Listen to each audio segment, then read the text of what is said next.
त्याचे दोन्ही प्रस्ताव आपण क्लबिंग करून आता चर्चेला घेतो अध्यक्ष महोदय।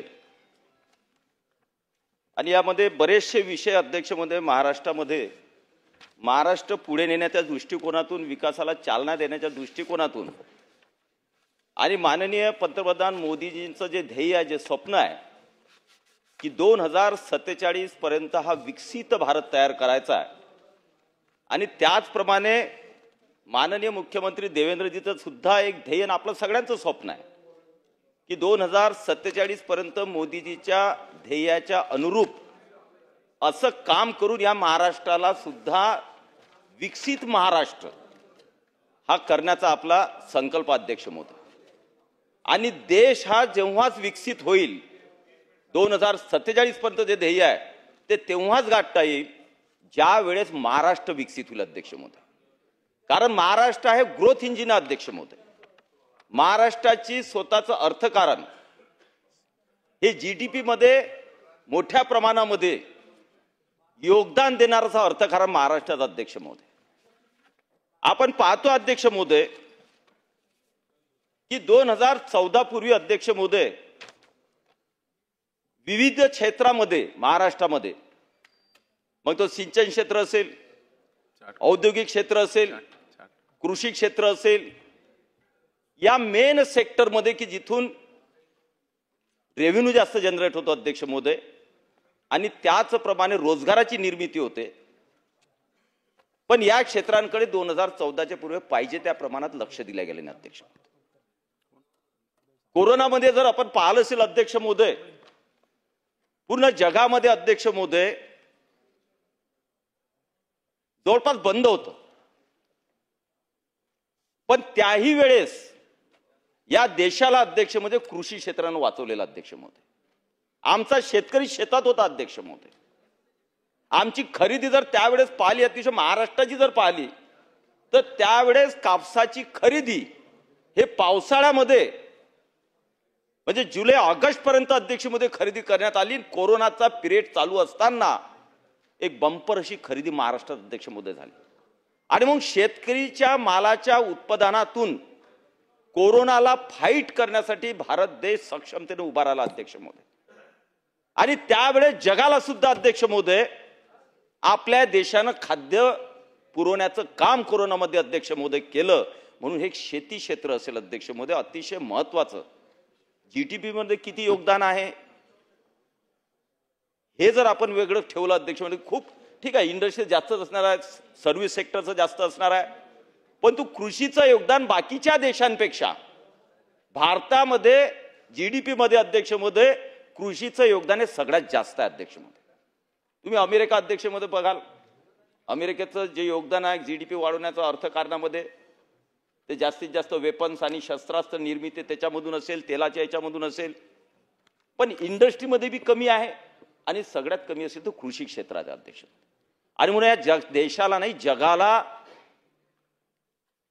आपण बघितलेलं अध्यक्ष महोदय की वेळोवेळी आपत्तीमध्ये असेल युद्धाच्या याच्यात सगळ्या याच्यामध्ये खाद्य पुरवण्याचं काम हे भारताने केलं। आज भारताची एवढी सक्षमता अध्यक्ष महोदय ज्याप्रमाणे 2014 नंतर मोदीजीच्या नेतृत्वामध्ये देशात आणि देवेंद्रजीच्या नेतृत्वामध्ये महाराष्ट्रात जे कृषी क्षेत्रात काम झालं अध्यक्ष महोदय त्यामुळेच आज आपण पाहतोय अध्यक्ष महोदय की 3 वर्ष ते 4 वर्ष या देशावर काही आपत्ती आली युद्धाची असेल कोणती असेल जरी आपल्या देशात काही पिकलं नाही तरी 3 ते 4 वर्ष 150 कोटी जनतेला जेवणासाठी आणि पोट भरण्यासाठी लागणारं अन्न आपण स्टॉक मध्ये आपल्या अध्यक्ष महोदय स्टॉक मध्ये इतकी मोठी क्षमता या देशामध्ये आपण निर्माण करून ठेवलेली अध्यक्ष महोदय।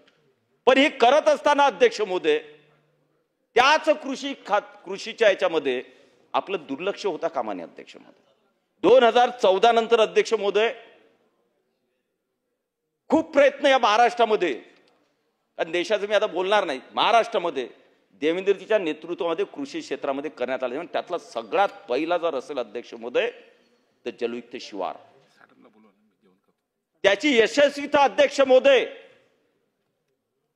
ही सर्व देशाने पाहिली अध्यक्ष महोदय आणि देशाने सुद्धा ती योजना स्वीकारली अध्यक्ष महोदय जलयुक्त शिवार। आणि जलयुक्त शिवारमध्ये शासनाचे निधीच्या बरोबरच अध्यक्ष महोदय स्वयंसेवी संस्था असतील, सेलिब्रिटीज असतील, पॉलिटिशियन्स असतील आणि त्याचप्रमाणे जनतेचा सहभाग अतिशय मोठा राहिला आणि 2014 ते 19 मध्ये अध्यक्ष महोदय या महाराष्ट्रात न भूतो न भविष्यतीचं जलयुक्त शिवारमध्ये काम झालं अध्यक्ष. लाखो ठिकाणी अध्यक्ष महोदय, लाखो ठिकाणी कामं झाले. कुठं नदी खोलीकरण असेल, कुठं रुंदीकरण असेल, कुठे शेततळे असेल, कुठे गाळ काढणं असेल, कुठं रिचार्ज शाफ्ट असेल, कुठं कोल्हापुरी बंधारे असतील, कुठं बाकीचे बंदिस्त बंधारे असतील, वेगवेगळे सिमेंट बंधारे असतील, अतिशय मोठे कामं. आणि अध्यक्ष महोदय त्या पिरियडमध्ये जनता सुद्धा झपाटल्यासारखी अध्यक्ष महोदय श्रमदानामध्ये सामील झाली. अध्यक्ष महोदय श्रमदानामध्ये आम्ही पाहायचो, आपण सगळेच लोकप्रतिनिधी पाहायचो की समरमध्ये, उन्हाळ्यामध्ये रोज कुठे ना कुठे आमदाराला बोलवायला जायचं की या ठिकाणी खोली का आमदार साहेब तुम्ही आलं पाहिजे श्रमदानाला.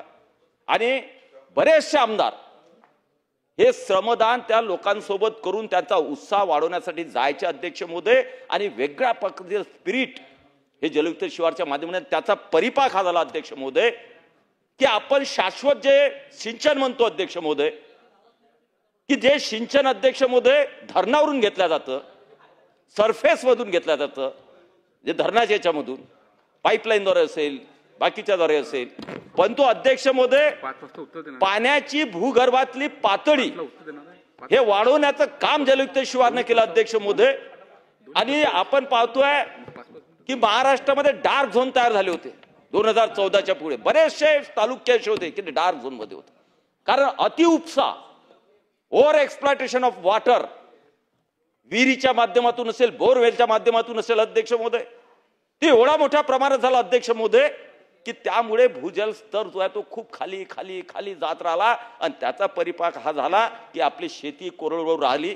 आणि त्याचबरोबर त्या खाली जेवढे आपण भूजल स्तरामध्ये गेलो अध्यक्ष महोदय, पिण्याचं पाणी आपल्याला आरोग्यास घातक असं पाणी आपल्या नशिबी आलं अध्यक्ष महोदय. आणि देशामध्ये या महाराष्ट्रामध्ये त्या पिरियडमध्ये त्या पूर्वी अध्यक्ष महोदय किडनीचे डिसीज असतील, जे पाण्याचे वॉटर बॉर्न डिसीज असतील अध्यक्ष महोदय, ते ओव्हर एक्सप्लॉयटेशन ऑफ वॉटरमुळे तोही या परिणामाला आपल्याला सामोरं जावं लागलं अध्यक्ष. आणि म्हणून जलयुक्त शिवारच्या माध्यमातून अध्यक्ष महोदय या महाराष्ट्रातली भूजल पातळी जी अध्यक्ष महोदय जमिनीतली ती अतिशय मोठ्या प्रमाणात वाढवण्यात आली. आणि अध्यक्ष महोदय मी फक्त एक उदाहरण देणार आहे अध्यक्ष महोदय. तुम्ही बाकीचे मतदारसंघातले आपले सन्माननीय आमदार इथं आहेत, सगळ्यांनी एकवेळेस जनतेशी चर्चा तर करतोच, आपण रोजच भेटतो, शेतकऱ्यांशी रोजच भेटतो, लोकांशी रोजच भेटतो. निश्चितपणे तुम्ही त्यांना विचारा अध्यक्ष महोदय, इतका त्याचा परिणाम. मी एकाच माझ्या मतदारसंघाचं फक्त उदाहरण देतो अध्यक्ष महोदय. जलयुक्त शिवारचं अध्यक्ष महोदय प्रत्येक योजना मतदारसंघात राबवल्या गेली. मग ते पाणी फाउंडेशन असेल त्याची कामं आमच्या पुऱ्याच्या, जैन फाउंडेशन असेल त्यांचीही कामं आमच्या मतदारसंघात, सगळ्या प्रकारच्या स्वयंसेवी संस्था असतील, लोकांचा लोकसहभाग असेल, शासनाचा सहभाग असेल. आज त्या मतदारसंघामध्ये अध्यक्ष मध्ये 2014च्या पूर्वी जळगाव जामोद मतदारसंघ तसाही तो खार पानपट्ट्यामधला मतदारसंघ आहे, त्याची भूजल स्तरची रचना ही वेगळीच आहे. आणि त्या मतदारसंघामध्ये अध्यक्ष महोदय 2014च्या पूर्वी अतिउपसा पाण्याचा केल्यामुळे, कारण लोकांना शेवटी शेतकऱ्याला वाटतं की मी थोडंसं बागायती केलं तर माझं जीवन सुधारेल, तो बिचारा करतोच आहे. पण एवढं पाणी उपसलं गेलं की ते तालुक्याचे तालुके डार्क झोन मध्ये गेले की त्या तालुक्यामध्ये विहिरी खोदण्यास सुद्धा बंदी आली. मग शासनाच्या विहिरी नाही खोदता आल्या तर सिंचन कुठून होणार आहे. पण 2014 मध्ये जलयुक्तच्या माध्यमातून अध्यक्ष महोदय पाण्याची पातळी, आज मी अभिमानानं सांगू इच्छितो अध्यक्ष महोदय, कोणीही मतदारसंघात जाऊन पाहावं, एकही विहीर आटत नाही, एकही विहीर आटत नाही अध्यक्ष महोदय. 24 तास चालणार आमच्या विहिरी झाल्या. 2014च्या पूर्वी ज्या कोरड्या विहिरी पडल्या होत्या, जिथं पाण्याचा थेंब नव्हता, त्या सगळ्या विहिरी रिचार्ज झाल्या आणि आज त्याच्यामध्ये मुबलक आमच्यावर पाणी अध्यक्ष महोदय. आज 90% रब्बीचा हंगाम हा त्या 2 तालुक्यामध्ये आम्ही बागायती करू शकतो. आणि म्हणून या पद्धतीची एक रचना 2047चा भारत जो आहे, महाराष्ट्र जो विकसित करण्यासाठी अध्यक्ष महोदय अतिशय कल्पकतेनं, अतिशय विजनरी, अतिशय विजन टून आमचे देवेंद्रजी फडणवीस विजनरी नेता हा कसा असावा 2047 मध्ये जर आपल्याला हा भारत विकसित करायचा आहे तर महाराष्ट्राचा सहभाग सगळ्यात मोठा असला पाहिजे आणि त्यासाठी कृषी क्षेत्र हे बळकट झालं पाहिजे आणि म्हणून सिंचनावर लक्ष देण्यात आलं 2014 पासून. त्याच्यापूर्वी सिंचनावर मी 10 वर्ष त्याच्यापूर्वी सुद्धा आमदार होतो. दर अधिवेशनामध्ये एकच प्रश्न असायचा अध्यक्ष महोदय, विदर्भाचा बॅकलॉग सिंचन क्षेत्र किती, तर एवढे कामं केले 0.1% वाढलं, एवढंच वाढलं. सिंचन वाढतच नव्हतं अध्यक्ष महोदय. पण 2014 नंतर ज्या पद्धतीने महाराष्ट्रामध्ये युतीचं शासन आलं अध्यक्ष महोदय, सिंचनावर लक्ष केंद्रित करण्यात आलं होतं. जो जिगा प्रकल्प विदर्भातला गोसी खुर्द असेल, कोकणातले प्रकल्प असतील, पश्चिम महाराष्ट्रातले प्रकल्प असतील, काही प्रकल्प मोदीजींनी त्यांच्या नेतृत्वामध्ये केंद्र शासनाच्या योजनेत घेतले आणि त्या योजनेमधून बळीराजा प्रकल्पाला मोठ्या प्रमाणात निधी देणारं मोदी शासन आलं अध्यक्ष महोदय. आणि त्यामुळे अध्यक्ष महोदय प्रकल्पाला गती मिळाली अध्यक्ष महोदय. त्याचप्रमाणे आपल्या महाराष्ट्रात देवेंद्रजींनी अध्यक्ष महोदय मोठ्या प्रमाणात निधी उपलब्ध करत कितीतरी प्रकल्प आपण पूर्ण केलेत आणि कितीतरी प्रकल्प आता पूर्णत्वाकडे आपले जात आहेत अध्यक्ष महोदय. सिंचनाची क्षमता दिवसेंदिवस आपली वाढते अध्यक्ष महोदय. आणि शेवटी का अध्यक्ष महोदय शेतकऱ्यांना अध्यक्ष महोदय मला माहिती आहे अध्यक्ष महोदय की आता अवकाळी पाऊस असेल अध्यक्ष, पाण्याचं काही हे नाही अध्यक्ष महोदय, कधी येईल कधी जाईल, किती पडेल, एका दिवसात पूर्ण शेती चालली जाईल अध्यक्ष महोदय. त्यामुळे हवामान अध्यक्ष महोदय ग्लोबल वॉर्मिंगमुळे आपण पाहतोय हवामान अतिशय प्रतिकूल झालेलं अध्यक्ष महोदय. कधी काय होईल सांगता येत नाही, रेनफॉल कधी काय होईल ते सांगता येत नाही.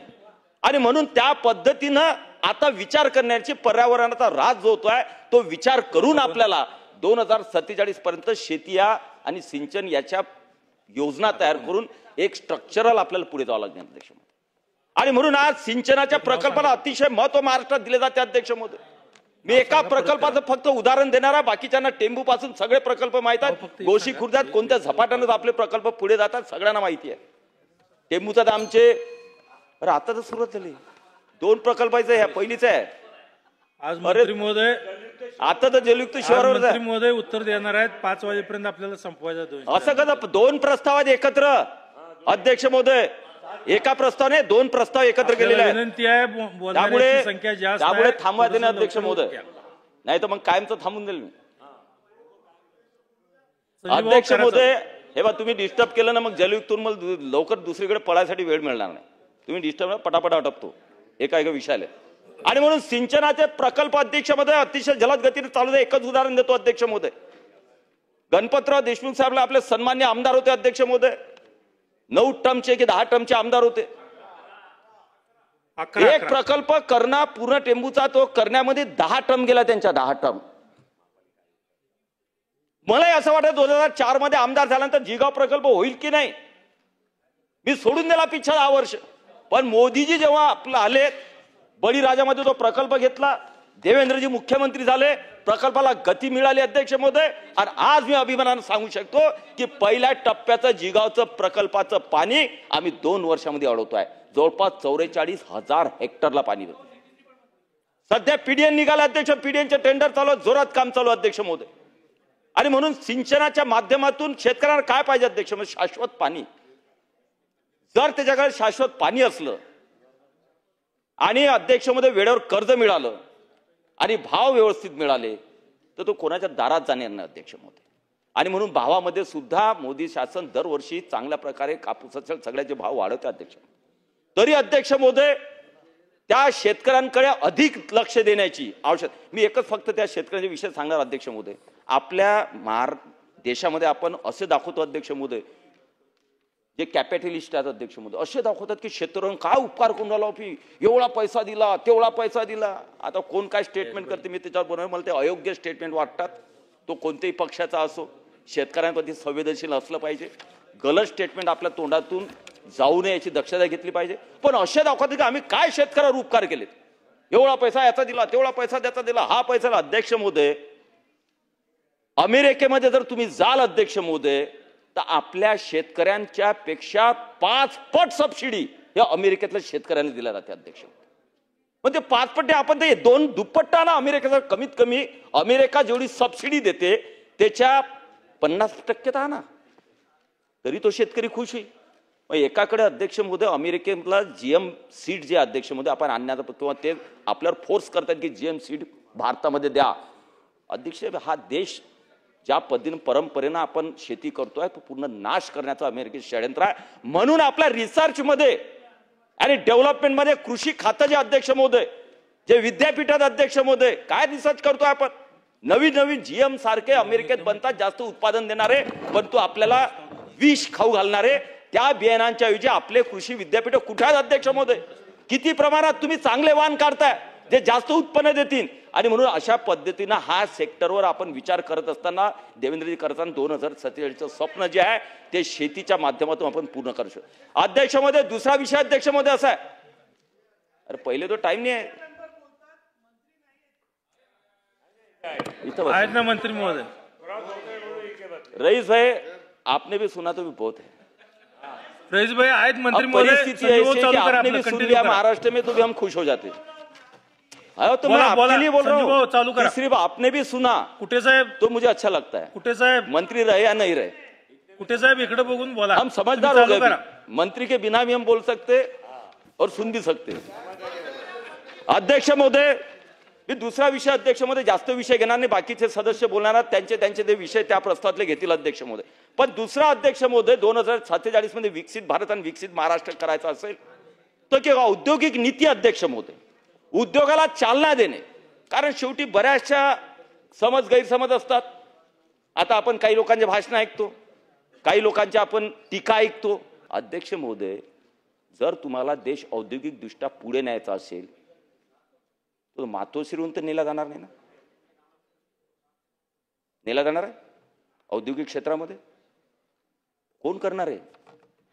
मातोश्री करू शकते किंवा मातोश्रीवाले गेले आणि मोठमोठे उद्योग आपण उभारले आणि हजारो लाखो लोकांना रोजगार उपलब्ध करून दिला. का नाही करत तुम्ही, का नाही केलं तुम्ही. अरे शेवटी उद्योगपती या देशामध्ये राहिलेत. शेवटी कोणताही देश हा मोठमोठे उद्योगपती आहेतच. तुम्ही त्या इलॉन मस्कचं हे करता, झुकरबर्गचं हे करता, अमेरिकेचे काय उद्योगपती काय त्यांनी देश पुढे नेतात, काय त्यांचं हे आहे. आणि आपल्या उद्योगपती शिवाय घालता. टाटा सारखे उद्योगपती आहेत, अडाणी सारखे आहेत, अंबानी सारखे आहेत, महिंद्रा सारखे आहेत. अरे हेच लोक तुम्हाला नोकऱ्या देऊ शकतात, हेच रोजगाराला संधी उपलब्ध करून देऊ शकतात. तुमच्या माझ्यासारखा नाही करून देऊ शकत. त्यामुळे थोडासा जरी विचार की शेवटी लोकांना रोजगार पाहिजे. मुलांना ज्याच्याकडे असेट आहे, ज्याच्याकडे पैसा आहे, ज्याच्याकडे व्हिजन आहे, इन्फ्रास्ट्रक्चर आहे, तेच इंडस्ट्री मोठमोठ्या वाढून वेगवेगळ्या सेक्टरमध्ये जाऊन या देशाला विविध क्षेत्र. अध्यक्ष महोदय जगामध्ये अध्यक्ष महोदय जी स्पर्धा चाललेली आहे अध्यक्ष महोदय, ती चाललेली आहे अध्यक्ष महोदय जे युद्धाच्या मध्ये लागतात, यंत्रसामुग्री, क्षेपणास्त्र आणि हॅड ऑल दॅट थिंग्स. अध्यक्ष महोदय मोदीजी स्वप्न पाहतात. मग स्वप्न पडलं 10 वर्षात अध्यक्ष मध्ये या देशामध्ये कोणतंही काही बनत नव्हतं युद्ध सामुग्री. त्या 2014 पासून आपण 46,000 कोटींची निर्यात केलं. इथपर्यंत आपण आता पोहोचलेला अध्यक्ष महोदय. आणि हे निर्यात करायसाठी उद्योगपती लागणार नाहीत. हे बनव, क्षेपणास्त्र बनव का घरी बनवणार आपल्या, यासाठी उद्योगपती लागणारच आहेत. पण प्रत्येक गोष्टीत उद्योगपतीला शिवी द्यायचा. आणि शेवटी कृषी म्हणजे शेतकरी आणि उद्योजक हे दोन सेक्टर, हे दोन लोक, या लोकांना जर ताकद दिली नाही, ते सगळं माहित आहे. कुठं मिठ्या मारतात, कुठं नाचतात, तो आपला विषय नाही. आपला विषय आहे की उद्योजकांना शिव्या दिल्यापेक्षा तुम्ही स्वतः एक मोठा उद्योजक बना आणि 2-5 लाख नोकऱ्या महाराष्ट्रात द्या. कोण मनाई केलेली आहे. आणि त्यामुळे अध्यक्ष महोदय उद्योग याच्यावर अध्यक्ष महोदय लक्ष देणं आवश्यक आहे. आणि 14 पासून आपण अध्यक्ष महोदय पाहतो की महाराष्ट्र हा सातत्यानं मधले 2-2.5 वर्ष आपण जर सोडले अध्यक्ष महोदय तर सातत्यानं प्रगतीवर आणि 1 नंबरवर महाराष्ट्र राहिलेला अध्यक्ष महोदय. मधले 2-3 वर्ष सोडून द्या अध्यक्ष महोदय. आपण पाहतोय अध्यक्ष महोदय या सेकंड टर्म मध्ये देवेंद्रजींच्या मुख्यमंत्री झाले तेव्हापासून अध्यक्ष महोदय आपण इकोसिस्टीम उभी करण्यासाठी 120 कोटी रुपये आपण तरतूद केली अध्यक्ष महोदय. फंड ऑफ फंड्स तयार केला अध्यक्ष महोदय. आर्थिक आणि सक्षम असे स्टार्टअप जे आता नवीन स्टार्टअप्स मुलं करतात. अतिशय तुम्ही एक बघा, आता हे मोठ्या इंडस्ट्रियलाइजची गोष्ट झाली अध्यक्ष महोदय. आमच्या नवीन पिढीतल्या मुलांकडे एवढं नॉलेज आहे, एवढी क्षमता अध्यक्ष महोदय मी पाहतोय अध्यक्ष महोदय. माझे दोन्ही मुलं अध्यक्ष महोदय या क्षेत्रामध्ये आहेत. छोट्या छोट्या गोष्टींनी पुढे जातात अध्यक्ष महोदय. कल्पकता आहे, क्षमता आहे, बुद्धिमत्ता आहे. त्यांना कुठेतरी वाव देणार नाही तुम्ही. बड्या उद्योगपतींना मदत केलीच पाहिजे, पण छोटे छोटे जे मुलं जे शिकून आता पुढे येतात अध्यक्ष महोदय, यांना सुद्धा शासनाने भरीव अशी मदत अशी जर केली तर नवीन नवीन स्टार्टअप या देशामध्ये उभे जे राहिलेले आहेत. 2014 पूर्वी तर नगण्य स्टार्टअप होते, नगण्य होते. आज देशामध्ये हजारोनं स्टार्टअप आहेत आणि महाराष्ट्र स्टार्टअप मध्ये पहिल्या नंबरवर आहे. की नवीन उद्योग चालू करणारा महाराष्ट्र पहिल्या नंबरवर आहे मुलांचा.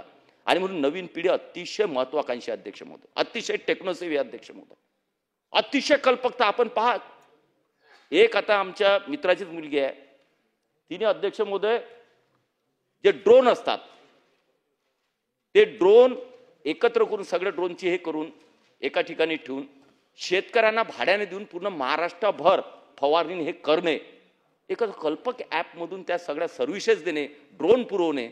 एक छोटी मुलगी अजून लग्न नाही झालेलं. मला एक हरियाणातल्या 2 मुलींची गोष्ट आठवते अध्यक्ष महोदय. दोन्ही IITians आहेत, दोन्ही IIT मध्ये शिकलेल्या मुली. अध्यक्ष महोदय, जनावरं जे आहेत त्यांची खरेदी विक्री त्याचं ॲप त्यांनी काढलं. पहिले नोकरी केली 1-2 वर्ष, पण कल्पकता आहे. आणि जगाला काय पाहिजे, कोणत्या कोणत्या ॲप, कोणत्या कोणत्या सर्व्हिसेस मधून लोकांना इझी जीवन जगणं कसं जाईल याचा विचार करणारी पिढी अध्यक्ष महोदय. तिने ॲप काढलं अध्यक्ष महोदय, खरेदी विक्री, फक्त जनावरांची ऑनलाईन खरेदी विक्री. अध्यक्ष 100 कोटी रुपये दुसऱ्याने घेऊन घेतलं अध्यक्ष महोदय. 1-2च महिने चालू, 2 महिन्यामध्ये त्या मुलींचं ॲप 100 कोटीमध्ये विकलं गेलं अध्यक्ष. ही क्षमता या युवा पिढीत आहे. आणि म्हणून 2047चा संकल्प जो आहे तो या नवीन युवा पिढीच्या भरोशावर निश्चितपणे जगामध्ये पहिल्या किंवा दुसऱ्या नंबरवर आर्थिक महाशक्ती भारत झाल्याशिवाय राहणार नाही, हे निश्चितपणे अध्यक्ष मी सांगतो. अध्यक्ष महोदय, आपल्या देवेंद्रजीनं अध्यक्ष महोदय दावोसला आता 63 कंपन्यांशी हे केला, सामंजस्य करार झाला अध्यक्ष महोदय. 15,72,000 कोटी आणि 16 लाख रोजगार निर्मिती आतापर्यंत झाले ना अध्यक्ष. त्याचं व्हिजन लागते अध्यक्ष महोदय. पहिले काय होतं अध्यक्ष महोदय, दावोसमध्ये गेल्यानंतर फिरणे, मजा मारणे आणि पिकनिक. आणि देवेंद्रजीनं फक्त एखादा ड्रेस घातला तर का पिकनिकला गेले, ही टीका. अरे तुम्ही 15,72,000चे करार झाले, ते आता जमिनीवर येत आहेत, काहीचे MOU झाले, काहीला आपण जमीन देतोय, सगळ्या प्रक्रिया चालू होत आहेत.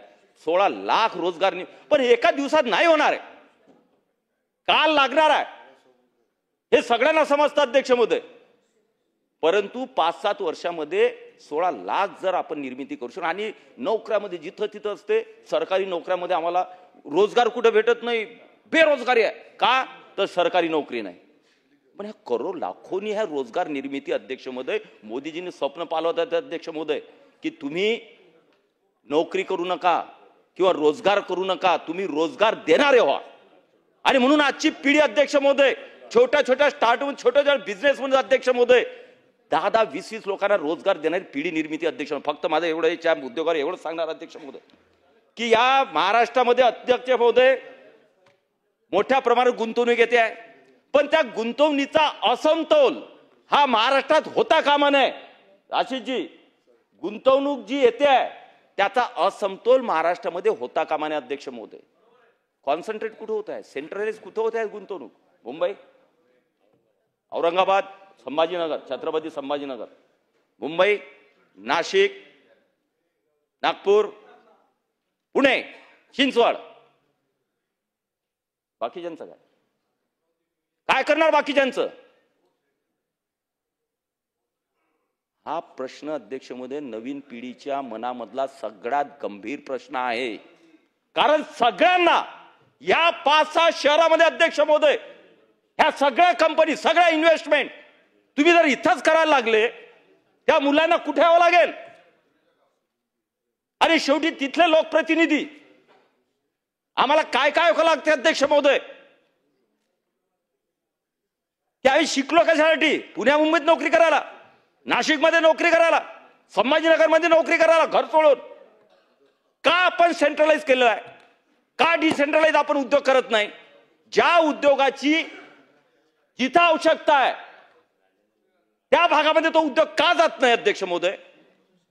का जात नाही अध्यक्ष महोदय? इतकी मोठ्या प्रमाणात इन्व्हेस्टमेंट येत असताना या महाराष्ट्रामध्ये अध्यक्ष महोदय काही मतदारसंघ असे आहेत अध्यक्ष महोदय, आपण शहरातले या मतदारसंघ बघितले, त्याच्या आसपासचे मतदारसंघ बघितले, संभाजीनगरच्या आजूबाजूचे मतदारसंघ, तर त्यांना एक प्लॅटफॉर्म संभाजीनगरमध्ये डेव्हलपमेंट होत्या इंडस्ट्रीमध्ये, त्यामुळे आजूबाजूच्या तालुक्यातले मतदारसंघातले लोक मुलं तिथं आनंदात जातात. 50-100 किलोमीटर ट्रॅव्हलिंग काही वाटत नाही अध्यक्ष महोदय, करू शकतात. आणि मग केलंच पाहिजे, संभाजीनगर बागे नाही ठेवायचं, करलंच पाहिजे. आता जालना आपलं डेव्हलप होते आहे औद्योगिक, झालंच पाहिजे. विदर्भ नागपूरनंतर गडचिरोली डेव्हलप होते आहे उद्योगाच्या याच्यात, झालंच पाहिजे. बाकीच्यांचं काय अध्यक्ष महोदय, असा विचार इंडस्ट्री मिनिस्टर्स का करत नाही अध्यक्ष महोदय,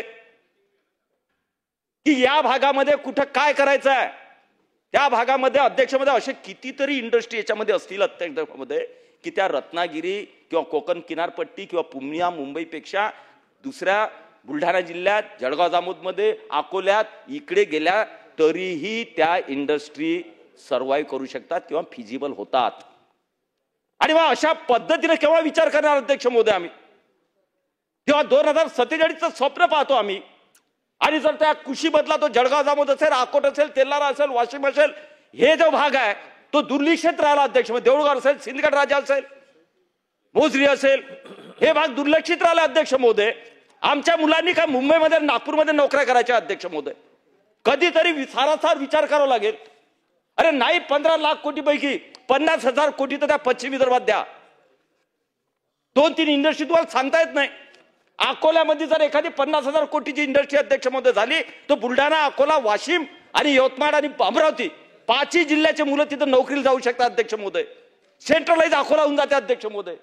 5ही जिल्ह्याचे मुलं 100-50 किलोमीटरवर राहतात 5ही जिल्हे, त्यामुळे 50-100 किलोमीटर अंतर जाणे त्यांना परवडते मुंबईत आल्यापेक्षा.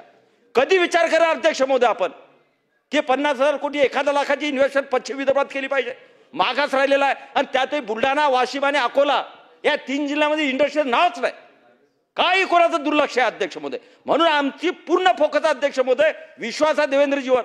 ज्याप्रमाणे विदर्भामध्ये तापी रिचार्ज असेल, नदीजोड पुनर्विकास असेल, या माध्यमातून ज्या प्रकारे शेती आणि सिंचनाला देवेंद्रजींनी चालना दिली, त्याचप्रमाणे पश्चिम विदर्भातल्या 5 जिल्ह्यांमध्ये देवेंद्रजींनी स्वतः लक्ष घालून एक लोकप्रतिनिधी, एखादी टीम, एखादी अधिकाऱ्यांची टीम, हायस अधिकारी टीम, एखादी सर्वे टीम, काय कोणत्या इंडस्ट्रीचं स्थापन करता येतील, हे 5 जिल्हे इंडस्ट्रीमध्ये कशा आपल्याला पुढे नेता येतील, याचा त्यांनी विचार करा. मला पुन्हा आशा आहे, अपेक्षा आहे की देवेंद्रजी निश्चितपणे मुख्यमंत्री याच्यावर दखल घेतील आणि या 5 जिल्ह्यांचा स्वतंत्र विचार, जिथं कोणतंही औद्योगिक क्षेत्र नाही, त्या 5 जिल्ह्यांचा स्वतंत्र विचार करतील अध्यक्ष महोदय.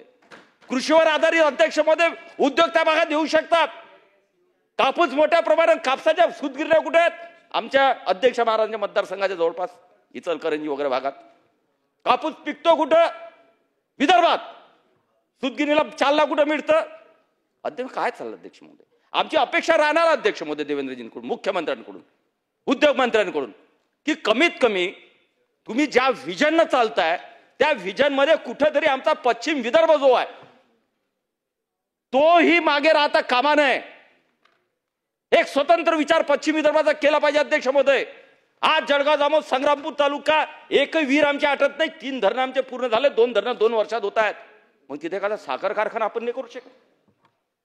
इकलाच्या 4-4, 5-5 एकरचे प्लॉट आमच्या जवळ आहेत, पण ते केलं पाहिजे अध्यक्ष महोदय. एक साखर कारखाना अध्यक्ष महोदय त्या परिसराचा अर्थकारण बदलणार अध्यक्ष महोदय. म्हणून त्या जास्तीत जास्त किती मतदारसंघ अध्यक्ष महोदय महाराष्ट्रात?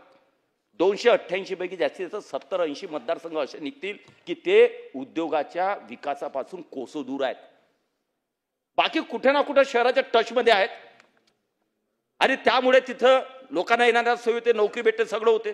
70-80 मतदारसंघ महाराष्ट्रातले असे आहेत की त्या मतदारसंघामध्ये कोणताही उद्योग नाही. जिल्हे नाही बाबा, अरे 36 जिल्हेच आहेत, त्यातले 35 जिल्ह्यामध्ये उद्योगच नाही आहे. काय राव परत.